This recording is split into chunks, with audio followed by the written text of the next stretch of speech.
What's up, guys? It's been a minute. I've been doing a lot of thinking and praying while I've been on vacation, and this is one of the sections of scripture that I've settled on. This is Luke chapter 5, verses 12 through 16. It's a short couple of verses. Just want to talk a little bit, make sure you guys know that I'm alive. But it's important, and it's something that I want to talk about. And it happened when he was in a certain city that, behold, a man who was full of leprosy saw Jesus, and he fell on his face and implored him, saying, Lord, if you are willing, you can make me clean. Then he put out his hand and touched him, saying, I am willing, be cleansed. Immediately the leprosy left him, and he charged him to tell no one, but go and show yourself to the priest, and make an offering for your cleansing as a testimony to them, just as Moses commanded. So this is important to note. This is something that I'm studying currently, actually. This is what's known as an offering, obviously. I'm guessing this is some type of, so there's like a couple different offerings that I've learned about in Leviticus.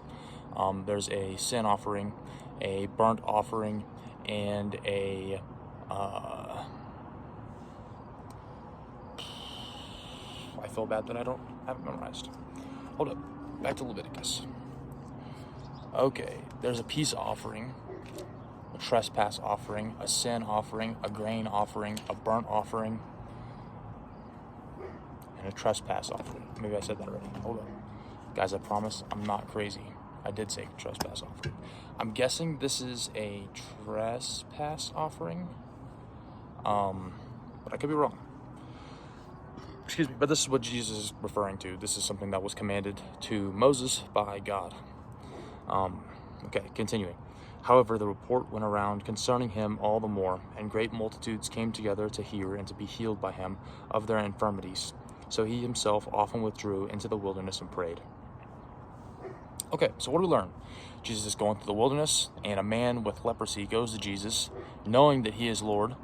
It's important to note here. And says, Lord, if you're willing, you can help make me clean, right? He knows that he's Lord. He has trust. He doesn't doubt. Goes to Jesus. Jesus puts out his hand and says, I'm willing, be cleansed. So Jesus does the healing, right? But whose faith is it in the beginning that pushes the healing? It's his, because he approaches Jesus.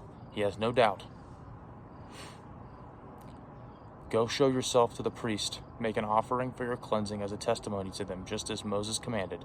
So, of course, he's going back and he's, imploring or implying the law of Moses. This is all the laws that have been passed to Moses, which Moses passes on to Aaron, which Aaron passes on to his sons, so on and so forth, from God himself. God shows this to Moses.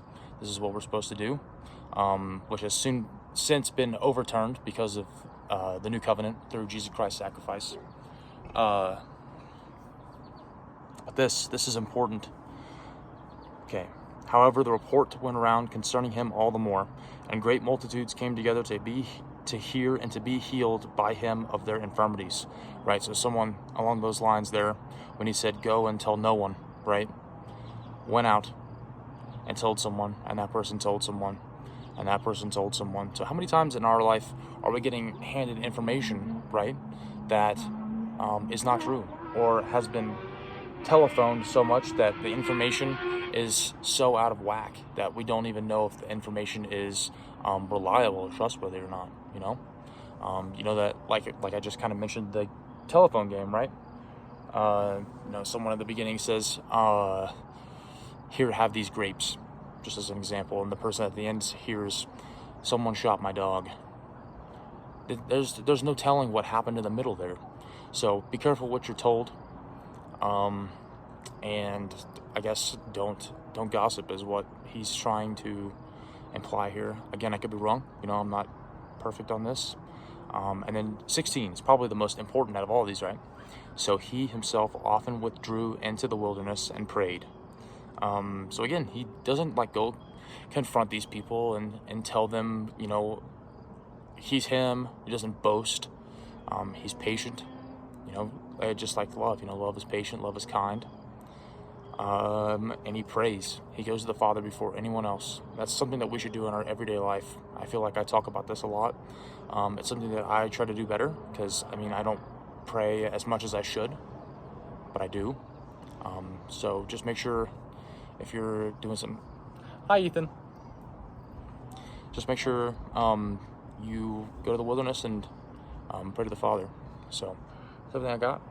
Thanks for stopping by on this vacation Bible study. You guys have a good one.